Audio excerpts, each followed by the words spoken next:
Coalition of willing, அதாவது உக்ரைனுக்கு உதவுறதுக்காக தானா முன்வந்த கூட்டம் அப்படிங்கிறது போல ஒரு சங்கம் உருவாக்கி இருக்காங்க. தானா முன்வந்த கூட்டம் உக்ரைனுக்கு உதவுறதுக்கு அப்படிங்கிறது போல ஒரு சங்கம் இருக்குல்ல, அந்த சங்கத்தின் சார்பா பிரதிநிதிகள் வந்து பாத்தீங்கன்னா உக்ரைனுக்கு வந்து உக்ரைனோட கேபிட்டலான கீவுக்கு வந்து சில விஷயங்கள் பேசிக்கிறாங்க. ஸோ அப்படி பேசும்போது வந்து பாத்தீங்கன்னா சில முக்கியமான முடிவுகளை எட்டப்பட்டிருக்கு. அதுவும் வரக்கூடிய மாதங்கள்ல வெளிநாட்டு இராணுவ குழுக்கள், இந்த நாடுகள் இருக்காங்க இல்லையா, குழு சங்கங்குழு, அந்த சங்கத்தில் இருக்கக்கூடிய இராணுவ வீரர்கள்லாம் கொண்டு வந்து உக்ரைன்ல டிப்ளாய் பண்ணலாம், வரக்கூடிய மாதங்களே நடக்கும் அப்படிங்கிற சொல்றாங்க. ரெண்டாவது, தானா முன் வந்து உக்ரைனுக்கு உதவக்கூடிய குழு சங்கம், அந்த சங்கத்தின் சார்பா ஸ்டார்மர் அவர்களும் மேக்ரான் அவர்களும் வந்து பாத்தீங்கன்னா லீடு பண்ணிட்டு இருக்கிறாங்க. ஸோ மேக்ரான் அவர்கள் தான் யூரோப்போட ஒரு ஆளா இருக்கலாம், மேக்ரான் அவர்கள் தான் பேச்சுவார்த்தை வந்து பாத்தீங்கன்னா துவங்கலாம், ரஷ்ய அதிபரான விளாடிமிர் புட்டின் அவர்களோட பேசுறதுக்கு மேக்ரோன் அவர்கள் தான் சரியான ஆளு சிக்கிட்டாரா உங்களுக்கு. அதாவது பேசுறதுக்குங்க அவங்க ரெடி பண்ணிக்கிறாங்க, தட்டி தேத்திக்கிறாங்க, தலைவரை நீங்க தான் பேசுங்க பேசுங்க அப்படிங்கிற ரெடி பண்ணிக்கிறாங்க, தட்டி ரெடி பண்ணிக்கிறாங்க.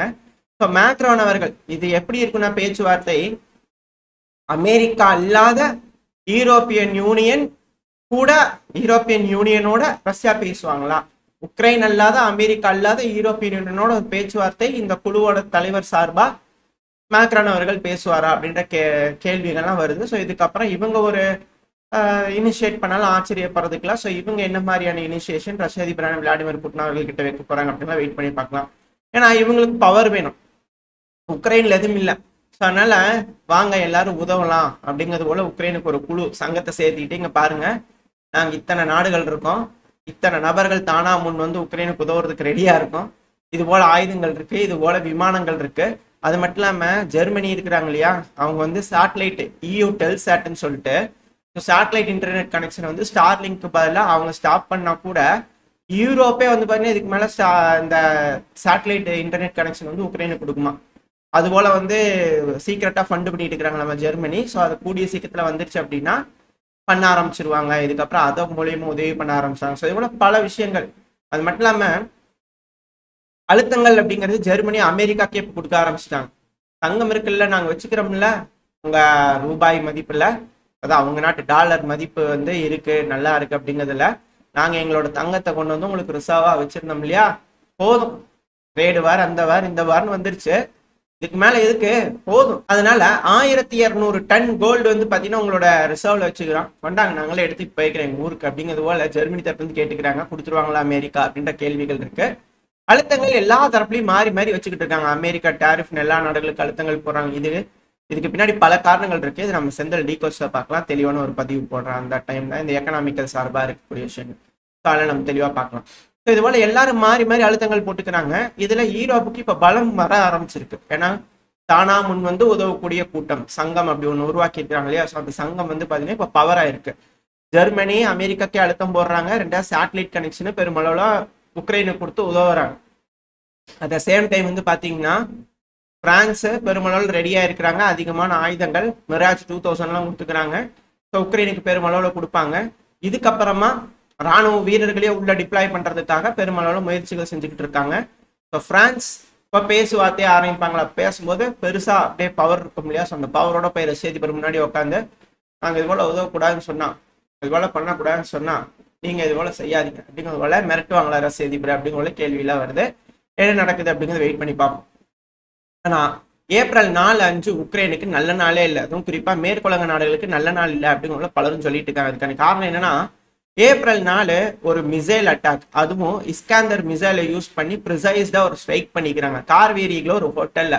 அந்த ஹோட்டல்ல இப்போ வரைக்கும் வந்து பண்ண கவுண்ட் இன்க்ரீஸ் ஆகுது. மொத்தம் 18 நபர்கள் இறந்துட்டாங்க, 60க்கும் மேல காயம் அடைஞ்சிருக்காங்க, இன்க்ளூடிங் குழந்தைகள். ஏன்னா மக்கள் வாழும் பகுதி அப்படின்னு உக்ரைன் தரப்புன்னு சொன்னாங்க. ஆனா தரப்புல எல்லாம் வந்து பாத்தீங்கன்னா அங்க ஃபாரின் மெர்சனரிஸ் இருந்தாங்க, 85 நபர்களுக்கும் மேல இறந்திருக்கலாம் அப்படிங்கிறதோட ரஷ்ய தரப்புன்னு சொல்றாங்க. இதுல என்ன ஒரு விஷயம் நடந்திருக்குன்னா, இந்த ராஸ்டவான் டவ் ரஷ்யாவோட பகுதி, இதுல மேப்ல பார்ப்போம். ஸோ இந்த ராஸ்டவான் டவ்ல இருந்து வந்து பாத்தீங்கன்னா ஒரு பெலிஸ்டிக் மிசைல் லான்ச் பண்றாங்க ரஷ்யா. ஸோ அப்படி இந்த பெலிஸ்டிக் மிசைல் லான்ச் பண்ணும்போது அந்த மிசைல் வந்து பாத்தீங்கன்னா 500 கிலோமீட்டர் தொலைவு கிட்ட அது ரேஞ்ச் வந்து கிராஸ் ஆகுது. ஏன்னா அதோட அதிகபட்ச டிஸ்டன்ஸே 500 கிலோமீட்டர் தான், 500 சொச்சம். போர் சொல்லுங்கிறதாட்ட எக்ஸாக்டா சொல்ல முடியாது, மேபி முன்ன பின்ன இருக்கலாம். ஸோ இப்போ ராஸ்டவன்டவுல இருந்து ஒரு பெலிஸ்டிக் மிசைல் லான்ச் ஆகுது, அது இஸ்காந்தர் மிசைல் அப்படிங்கிறதுனால உக்ரைன் தரப்பு வந்து அசால்ட்டா விட்டாங்க இந்த கார்வேரி பகுதியில் இருக்கிறவங்களாம். ஏன்னா ஜாப்ரோசிஸால ஏதோ ஒரு கண்டக்ட் அடிக்கிறாங்க போல இருக்குது அப்படிங்கிறது போல இருந்திருக்கிறாங்க. ஆனா ஒரு மணி நேரமா வந்து பாத்தீங்கன்னா கார்வேரி பகுதியில ஏர் ரைட் செய்யறன்னு அடிச்சுருந்தா சொல்லிக்கிறாங்க. ஆனா அது யாரும் பெருசா எடுத்துக்கல. அதுக்கப்புறம் வந்து பாத்தீங்கன்னா அந்த மிசைல் ஸ்ட்ரைக் வந்து கார்வேரியில இருக்கக்கூடிய ஹோட்டல்ல ப்ரிசைஸ்டா நடந்திருக்குது. அப்படியே பொசுக்கி பஸ்மம் பண்ணி விட்டு வந்துக்கிறாங்க. இதுல என்ன ஆகி போச்சுன்னா 4ஆம் தேதி இது போல தாக்குதல் நடந்திருக்கு. ஸோ அங்க காயம் அடைஞ்சவங்க எல்லாம் பக்கத்துல இருக்கக்கூடிய பகுதிகளில் வந்து பாத்தீங்கன்னா எடுத்துட்டு போவாங்க. ஏப்ரல் 5. இந்த சமயத்துல வந்து பாத்தீங்கன்னா ரஷ்யாவோட அந்த ரீகான் ட்ரோன்கள் இருக்குன்னு அந்த பகுதியிலேயே சுத்திட்டு இருந்துக்குது. ஸோ அங்க காயமடைஞ்ச நபர்கள்லாம் அந்த கார்வேரி பக்கத்துலயே கொஞ்சம் வந்து பாத்தீங்கன்னா இவாக்குவேஷன் சைட்ல நிப்பாட்டிக்கிறாங்க. மேபி உக்ரைனோட கேபிட்டல் கீவுக்கோ இல்ல வந்து பாத்தீங்கன்னா போலாண்டுக்கோ இல்ல மேற்குலக நாடுகளுக்கோ அனுப்பி ட்ரீட்மெண்ட் கொடுக்கலாம் அப்படிங்கிறதுக்காக ரெடி பண்ணியிருப்பாங்க. இப்போ அந்த இடத்துல பூரா ட்ரோன் தாக்குதல் ஏப்ரல் 5. அது மட்டும் இல்லாம ஏப்ரல் 5 மொத்தம் 92 ட்ரோன்களுக்கு மேல ரஷ்ய தரப்பு வந்து ஏவி விட்டுருக்காங்க. இதுல நாங்க பெரும்பான்மையான ட்ரோனை டவுன் பண்ணிட்டோம் அப்படின்னு உக்ரைன் தரப்பு சொல்றாங்க. ஆனா உக்ரைனோட கேபிட்டலான கீவ்ல தாக்குதல் நடந்திருக்கு. அதுக்கு பக்கத்துல ப்ரோவேரின்னு ஒரு பகுதி இருக்கு, மிக முக்கியமான பகுதி. அந்த பகுதியிலும் தாக்குதல் நடந்திருக்கு. மிக பெரும் சேதத்தை ஏற்படுத்தி இருக்கு. அது மிக முக்கியமான பகுதிகள், அம்யூனிஷன் டிப்போ, இது போல மெர்சனரிஸ் இருக்கக்கூடிய பகுதிகள்லாம் தாக்குதல் பண்ணிக்கிறாங்க அப்படிங்களும் சொல்லப்பட்டு வருது. இழப்புகள் பெருமளவில் இருக்கு. சுமையில நடந்திருக்கு, கர்கிவ்ல நடந்திருக்கு, பல இடங்களில் தாக்குதல் நடந்திருக்கு. இதுல அதாவது அந்த கீர்விடாக்ல நடந்த தாக்குதல் அப்படிங்கிறது வந்து பாத்தீங்கன்னா மிசைல ராஸ்டவாண்டவ் பகுதி, அதாவது இதுதான் ரஷ்யாவோட ஒரு ஒப்லாஸ்ட் ராஸ்டவாண்டவ் பகுதி. இதுல எங்கிருந்து வேணா லான்ச் பண்ணலாம். பட் அப்ராக்சிமேட்டா இந்த டாக்னராக் இந்த பகுதியிலிருந்து லான்ச் பண்ணியிருக்கலாம் அப்படிங்கிறது என்னோட ஒரு தனிப்பட்ட கருத்து. ஏன்னா டிஸ்டன்ஸ் இருக்கு இல்லையா. ஸோ அதனால ஆக்சுவலாக எல்லாரும் இங்கேருந்து லான்ச் பண்ணும்போது பெருமளவில் எல்லாரும் இந்த ஜாப்ரோசியா பகுதி, பவலங்கிராட், டின்ப்ரோ எல்லாம் இந்த பகுதியில் வரைக்கும் தான் வந்து பார்த்தீங்கன்னா கான்சென்ட்ரேட் பண்ணிட்டு இருப்பாங்க. ஏன்னா இது ரொம்ப தொலை தூரத்தில் இருக்கக்கூடிய பகுதி. இந்த இடத்துல இருந்து லான்ச் பண்ணதுனால தான் இங்கே இருக்கக்கூடிய நபர்கள் வந்து பார்த்தீங்கன்னா அசால்ட்டாக விட்டுட்டாங்க அப்படிங்கிற சொல்லப்பட்டு வருது. அதுவும் குறிப்பாக இங்கே மக்கள் வாழும் குடியிருப்பு பகுதி பக்கத்தில் இருக்கக்கூடிய ஒரு ஹோட்டல். இதை நீங்கள் கூகுள் சேட்டலைட் மேப் ஜூம் பண்ணிங்கனாலே தெரியும். அதுவும் குறிப்பாக இங்கே ஒரு ஹோட்டல் இருக்கு இல்லையா. ஸோ இந்த ஹோட்டல் மேலே தான் ப்ரிசைஸ்டான அட்டாக் நடந்திருக்கு. இது வந்து பார்த்தீங்கன்னா ஒரு 400 கிலோமீட்டர் அந்த ரேஞ்ச் வருது இல்லையா. நான் வச்சிருக்கிற இதன் அடிப்படையில் நான் உங்களுக்கு சொல்கிறேன். மேபி அது முன்ன பின்ன வேரி ஆகலாம், எந்த இடத்துலேருந்து வேணாலும் லான்ச் பண்ணியிருக்கலாம். ஸோ கீர்விராக் பகுதி உக்ரைனோட பகுதியில் இந்த இடத்துல தாக்குதல் நடந்திருக்கு. ஸோ இந்த இடத்துல தாக்குதல் நடந்ததுனால இங்கேருந்து இவாக்குவேட் பண்ணியிருப்பாங்க இல்லையா. ஸோ அப்படி இவாக்குவேட் பண்ணும்போது அடுத்தது வந்து பார்த்தீங்கன்னா ஏப்ரல் 5 இங்கே இருக்கக்கூடிய இண்டஸ்ட்ரியல் ஃபெசிலிட்டியில் ட்ரோன் தாக்குதல் நடந்திருக்கு. அதுக்கான வீடியோ பதிவுகள் பார்த்துருப்பீங்க. ஸோ இந்த இண்டஸ்ட்ரியல் ஃபெசிலிட்டியில் தாக்குதல் நடந்திருக்கு. அது அட் த சேம் டைம் வந்து பார்த்தீங்கன்னா இங்கே திரும்ப வந்து பார்த்தீங்கன்னா ஒரு இஸ்காந்தர் ஸ்ட்ரைக் நடந்தால் சொல்லப்பட்டுட்டு வருது. டெலகிராம் சேனல்ஸ் அது போல் பேசிக்கிட்டு இருக்காங்க.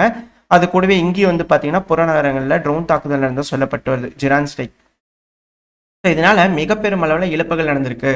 துல்லியமான தாக்குதல், அதுவும் ஒன்று உள்ள இருக்கக்கூடிய உளவாளிகள் இன்ஃபர்மேஷனை பாஸ் பண்ணிகிட்டே இருந்திருக்கலாம். அப்படி இல்லைன்னா ரிகான் ட்ரோன்கள் துல்லியமாக தகவல்களை ரஷ்யாகிட்ட கொடுத்துருக்கு, இல்லை ரஷ்யாவோட சேட்டலைட்ஸ் இது போல டீட்டெயில்ஸ் எடுத்திருக்கலாம் அப்படின்னு சொல்லப்பட்டு வருது. மிக முக்கியமான மீட்டிங் வெஸ்டர்ன் தலைவர்கள் கமாண்டர்ஸில் இருப்பாங்க இல்லையா.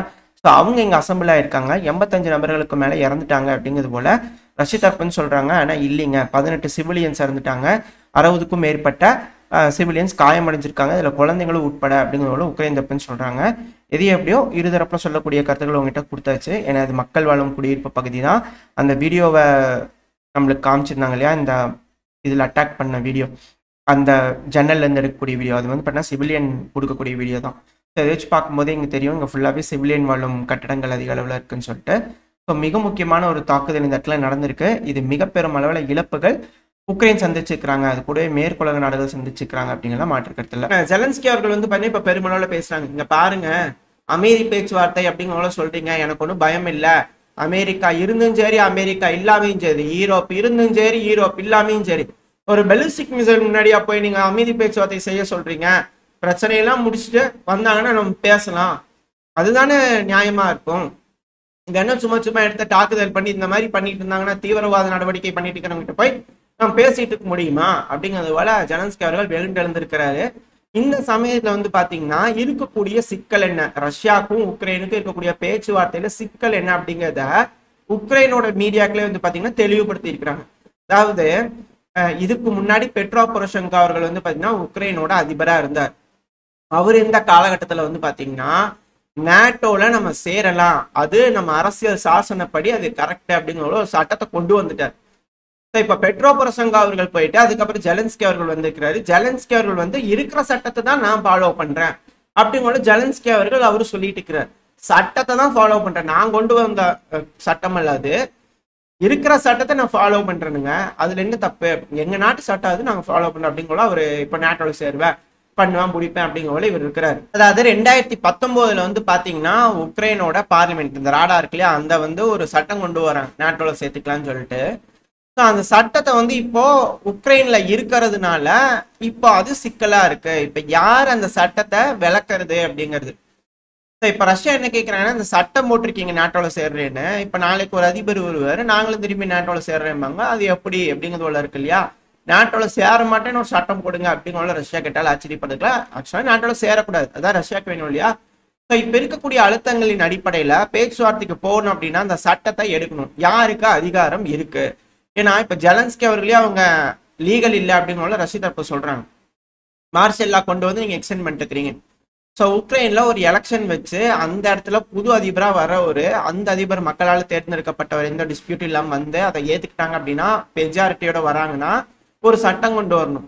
நேட்டோல நாங்கள் இதுக்கு மேலே சேர மாட்டோம் அப்படிங்கிறது போல அவங்க ஈயும் சேர்த்து சொல்றாங்க. ரஷ்யா ஈயோ பத்தி எதுவும் சொல்ல, நேட்டோ தான் சொல்லிட்டு இருக்கிறாங்க.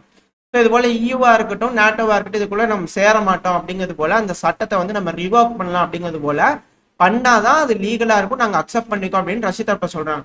ஆனா இப்ப உக்ரைன் என்ன சொல்றாங்கன்னா, அதாவது பெட்ரோ பொரோஷெங்கோ அவர்களுக்கு முன்னாடி வந்து பாத்தீங்கன்னா விக்டர் யானுகோவிச் அவர்கள் இருக்கா இல்லையா, கான்ஸ்டிடியூஷனல் பவர் கொண்டு வர பார்த்தாரு இல்லையா, பிரசிடென்சியல் பவர் அதிகம் பண்றதுக்கு, அதன் அடிப்படையில வந்து பாத்தீங்கன்னா ஜெலன்ஸ்கி அவர்களாலேயே இந்த நாட்டோல இருந்து சேரக்கூடிய அந்த சட்டத்தை வந்து எடுக்க முடியும் அப்படிங்கிறதோட சொல்றாரு. அந்த பவரை கொண்டு வந்துட்டோம் அப்படின்னா திரும்பியும் இப்போ எம்பிக்கலாம் இதுலதான் ஒரு கண்டிஷன் நம்ம முதலியே சொன்னோம், மார்ஷல் லா கொண்டு வந்து பிரசிடென்ட்டுக்கு வேணா அவங்க பவரை கொண்டு வரலாம், எம்பிக்கெல்லாம் எப்படிங்க பவர் ஒரு டேர்முக்கு அப்படிங்கிற ஒரு கேள்வி இருக்கு. ஆனா பார்லிமெண்ட்டை கூப்பிட்டு வச்சு வேடிக்கை காமிச்சிருக்காங்க, எல்லாரும் நம்பிட்டு இருக்கிறாங்க. சரி ஓகே, அவங்களால பவரே இல்லை. ஃபர்ஸ்ட் எப்ப அந்த 5 வருஷம் முடிஞ்சிருச்சோ அதோட எல்லாமே முடிஞ்சிருச்சு. பிரசிடென்ட் வேணா மார்ஷல் லா கொண்டு வந்து எக்ஸ்டெண்ட் பண்ணிக்கலாம், எம்பிக்கெல்லாம் எப்படி பவர் வரும் அப்படிங்கிற ஒரு கேள்வி இருக்கு.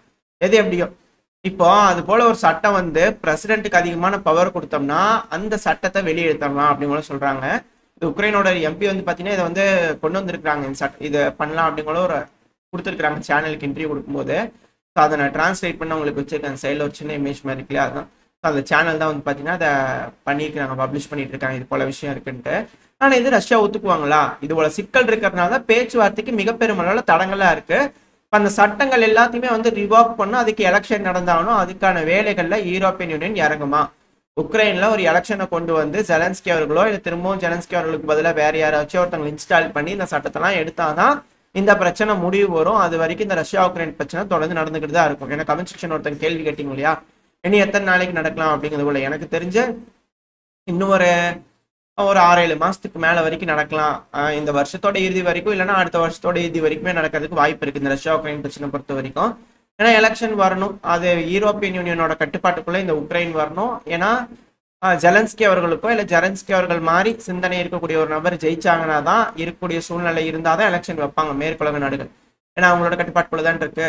இதே வந்து சோசியல் அதாவது டெமோக்ராட்டிக் பார்ட்டி ரிலேட்டடா இருக்கிறவங்க ஜெயிச்சாங்கன்னா பரவாயில்ல, இதே ரஷ்யாவுக்கு ஃபேவரா இருக்கக்கூடிய நபர்கள் அங்கே நின்று ஜெயிச்சிட்டாங்கன்னா என்ன பண்றது, அப்புறம் யாரெல்லாம் எலெக்ஷன் வைக்கிறாங்கன்னா யாரெல்லாம் பார்ட்டிசிபேட் பண்றது அப்படிங்கிற பிரச்சனைகள்லாம் வரும். இதெல்லாம் மிக பெருமளவுல பிரச்சனை இருக்கு. அதெல்லாம் இனிஷியல் ஸ்டேஜ் தான், ஜெலன்ஸ்கி அவர்கள் சொல்ற மாதிரி இந்த பேச்சுவார்த்தைங்கிறது இனிஷியல் ஸ்டேஜ் தான். இது போல பல பிரச்சனைகள் உக்ரைன்ல இருக்கிறதுனால தான் இப்போ வரைக்கும் பேச்சுவார்த்தைகள் இழுத்துக்கிட்டே இருக்கு அப்படிங்கிற புரிஞ்சுக்க முடியுது. இப்போ ஜேடி வேன்ஸ் அவர்கள் வந்து என்ன சொல்லிக்கிறாருன்னா, அதாவது யூரோப்புக்கு பிரச்சனைங்கிறது சீனானாலேயோ ரஷ்யானாலேயோலாம் கிடையாது, யூரோப்புக்கு பிரச்சனைங்கிறது யூரோப் தான். உங்களோட இமிகிரேஷன் பாலிசியை முதல்ல சேஞ்ச் பண்ணுங்கப்பா, அதுதான் உங்களோட அடிப்படை ப்ராப்ளமே. அதுவும் உங்களோட கல்ச்சரல் இதே போயிடுது, முதல்ல அதெல்லாம் மாத்திட்டு அதுக்கப்புறம் யோசிங்க, அவங்களாம் எதுவும் உங்களை பண்ண மாட்டாங்க அப்படிங்கிறது போல ஜேடி வேன்ஸ் அவர்கள் இருந்த இது போல ஸ்டேட்மெண்ட்ஸ் வந்துகிட்டு இருக்கு. ரெண்டாவது ரஷ்யா வந்து பாத்தீங்கன்னா மே 9 இந்த வெற்றி டே இருக்கு இல்லையா, ஸோ அதுக்கு மிகப்பெரும் அளவில் தயாராகிட்டு இருக்காங்க. மொத்தம் 220 யூனிட்ஸ்க்கு மேல வந்து பாத்தீங்கன்னா ஆர்மர்டு வெஹிக்கல்ஸ் இது போல பல விஷயங்கள் வரும் அப்படிங்கிற சொல்றாங்க. இல்லை ட்ரம்ப் அவர்கள் பார்ட்டிசிபேட் பண்ணுவார் அப்படின்ற கேள்விகள் இருக்கு. ஏன்னா அவருக்கு தலைகுனிவா இருக்கும், அமெரிக்காவோட ஆப்ரஹாம் டேங்கு கேப்சர் பண்ணியிருப்பாங்க இல்லையா, Bradley infantry vehicle, Leopard tank, British Challenger tank, இது போல பிடிக்கப்பட்ட பல வகையான ஆயுதங்கள் அணிவகுக்கும் அப்படிங்கிற சொல்லிட்டு இருக்கிறாங்க. இதுக்கு பல நாடுகளோட தலைவர்கள் வரும்போது கொஞ்சம் குனிஞ்சுதானே நிற்க வேண்டிய கட்டாயத்துக்கு தள்ளப்படுவாங்க அப்படின்ற கேள்விகள் வருது. இது எப்படி ட்ரம்ப் அவர்கள் வருவாரா போவாரா அப்படின்ற கேள்விகள்லாம் இருக்கு. ஸோ வெயிட் பண்ணி பார்ப்போம். இது மேற்குலகத்துக்கே இருக்கக்கூடிய ஒரு இழுக்கு அப்படிங்கிறத அதில் வந்து பார்த்துக்கலாம். ஏன்னா இதே போல விஷயத்தை யூரோப்பியன் யூனியன் செஞ்சாங்க, செய்யக்கூடாதுன்னு கேட்க முடியாது. அந்த டைம்ல செய்யும் போது இனிப்பா இருந்தது இல்லையா, இப்போ அதே இனிப்பு நீங்க சாப்பிட்டு பாருங்க எப்படி இருக்குது அப்படிங்கிறது போல ரசித்தரப்புல வச்சாலும் ஆச்சரியப்படுறதுக்கு இல்லை. ஸோ இது போல பல விஷயங்கள் வந்து பார்த்தீங்கன்னா உக்ரைன்ல சிக்கலா இருக்கு. இல்லை இதை இடியாப்பு சிக்கல் மாதிரி எப்பெல்லாம் இது ஒரு முடிச்சுகளா அவருதோ அப்போதான் இந்த பிரச்சனை தெரியும். இல்லைன்னா மிக பெருமளவில் பிரச்சனையா தான் இருக்கும். ஒரு கட்டத்துக்கு மேல பொறுமை இழந்துட்டாங்க ரஷ்யா அப்படின்னா பெருமளவில் ஒரு அஃபென்சிவ் ஆப்ரேஷன் இருக்கும். அது வந்துட்டாங்க அப்படின்னா உக்ரைனை கொலாப்ஸ் ஆகிறதுக்கு பெருமளவில் வாய்ப்பு இருக்கு. உக்ரைன் முழுவதும் ரஷ்யாவோட கட்டுப்பாட்டுக்குள்ள போற மாதிரி இருந்தா அப்புறம் யூரோப்பியன் யூனியன் உள்ள வர மாதிரி ஆயிரும். ஏன்னா அவங்களோட பார்டர் கிட்ட வந்து பார்த்தீங்கன்னா ரஷ்யா வர மாதிரி ஆயிடுச்சு. ஸோ அது மேலும் அவங்களுக்கு சிக்கலாயிடும். இது பிரச்சனை வந்து ஸ்மூத்தா முடிக்கணும் அப்படின்னா பேச்சுவார்த்தை தான் ஒரே வழி. அந்த பேச்சுவார்த்தை இருதரப்புக்கும் வந்து பாத்தீங்கன்னா ஃபேவரபிளா இருக்கணும். அது என்ன டேர்ம்ஸ் அப்படிங்கிறது தான் இங்க இருக்கக்கூடிய கேள்வி. என்ன மாதிரியான டேர்ம்ஸுக்கு யூரோப்பும் ரஷ்யாவும் ஒத்து வருவாங்க அப்படிங்கிறத வெயிட் பண்ணி பார்க்கலாம். ஓரளவுக்கான தகவல்கள் இந்த பையில பார்த்துருப்போம்னு நினைக்கிறேன். இதோட இந்த பதிவு நான் முடிச்சுக்கலாம். இந்த பதிவு எப்படின்னு உங்களுக்கு பிடிச்சிருக்கா, பிடிச்சு நான் லைக் பண்ணிட்டு உங்க ஃப்ரெண்ட்ஸ் கூட ஷேர் பண்ணிக்கோங்க. அது கூட மறக்காம இந்த பதிவு பத்தி உங்களோட கருத்துக்களை கமெண்ட் செக்ஷன்ல சொல்லுங்க. இந்த பதிவு நல்லா இருக்கும்ன்ற நம்பிக்கை அடுத்த பையன் உங்களை சந்திக்கிறேன். அது வரைக்கும் ஸ்டே சேஃப். பை.